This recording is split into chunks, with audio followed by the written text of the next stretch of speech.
केंद्र सरकारकडून समान नागरी कायदा आणण्यासाठी चाचपणी केली जात असताना या कायद्याबाबत लोकांच्या मध्ये विविध प्रकारचे संभ्रम आहेत.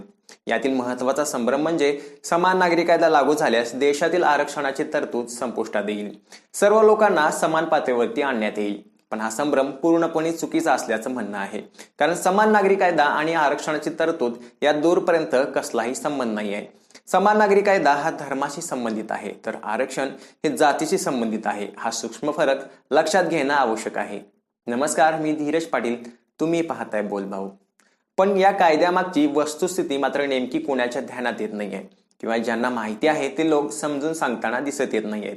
सरकारच्या स्तरावरती सुद्धा समान नागरी कायद्यावरती तितकंच स्पष्टीकरण दिलं जात नाहीये. त्यामुळे या अफवा मोठ्या प्रमाणात पसरताना आपल्याला दिसत आहेत. आपल्या देशात गेल्या हजारो वर्षांपासून दलित पीडित वर्गावरती अन्याय केला जात असल्याचा इतिहास आहे.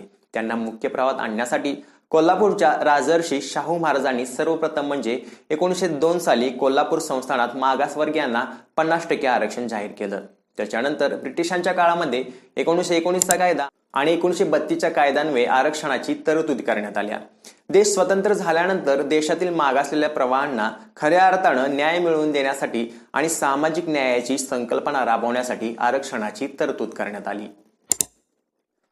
आर्थिक, सामाजिक आणि शैक्षणिकदृष्ट्या मागासलेल्या समाजाला मुख्य प्रवाहात आणून समानतेची संधी आणि सामाजिक प्रतिष्ठा प्राप्त करून देण्यासाठी भारतीय राज्यघटनेमध्ये आरक्षणाचं तत्व लागू करण्यात आलं आहे. भारतीय समाजरचनेमध्ये बहिष्कृत किंवा अस्पृश्य गणला गेलेला जात समूह किंवा वर्ग आणि जंगल, दुर्गम, डोंगर दऱ्यात राहणारा आदिवासी वर्ग यांना अनुक्रमे अनुसूचित जाती व अनुसूचित जमाती प्रवर्ग म्हणून सामाजिक आरक्षणाची राज्यघटनेमध्ये तरतूद करण्यात आली. भारतीय राज्यघटनेतील अनुच्छेद 15 व 16 अनुसूचित जाती व जमातीला सामाजिक आरक्षणाचा अधिकार बहाल करतो. राज्यघटनेमध्ये सुरुवातीला अनुसूचित जाती व जमातींच्यासाठी सामाजिक आरक्षणाची व्यवस्था केली गेली. असं असलं तरी संविधानकर्त्यांनी 340व्या अनुच्छेदाचा समावेश करून सामाजिक व शैक्षणिक मागासलेल्या घटकांचा उन्नतीसाठी आरक्षणाची तरतूद करण्याचा आधीच मार्ग आखून ठेवला होता.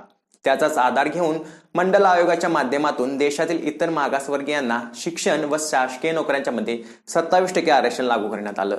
अर्थात अनुसूचित जाती आणि जमाती व नंतर ओबीसींना आरक्षण लागू करण्यात आलं. तरी त्याचा मूळ आधार हा सामाजिक व शैक्षणिक मागासलेपण होता आणि त्या जात समूहाला शैक्षणिक व सामाजिक मागासलेपणाच्या आधारावरती हे आरक्षण देण्यात आलं होतं.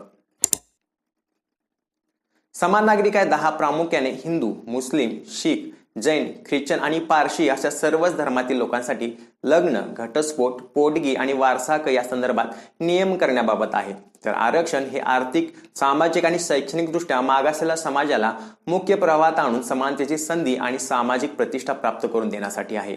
त्यामुळे या आरक्षणाचा आणि समान नागरी कायद्याचा लांबपर्यंत कसला सुद्धा संबंध नाही आहे. देश स्वातंत्र्य झाल्यानंतर देशातील मागासलेल्या प्रवाहांना न्याय मिळवून देण्यासाठी आणि न्यायाची संकल्पना राबवण्यासाठी आरक्षणाची तरतूद करण्यात आली. दर 10 वर्षांनी हे आरक्षण वाढवण्यात आलं. जोपर्यंत मागासवर्गाचा विकास होत नाहीये तोपर्यंत हे आरक्षण लागू राहील. त्यामुळे त्याचा परिणाम देशातील आरक्षणावरती होणार नाही ही वस्तुस्थिती लोकांनी समजून घेतली पाहिजे. धन्यवाद. आमचा व्हिडिओ जर तुम्हाला आवडला असेल तर आमच्या व्हिडिओला लाईक, सबस्क्राईब आणि शेअर करायला नक्की विसरू नका. धन्यवाद.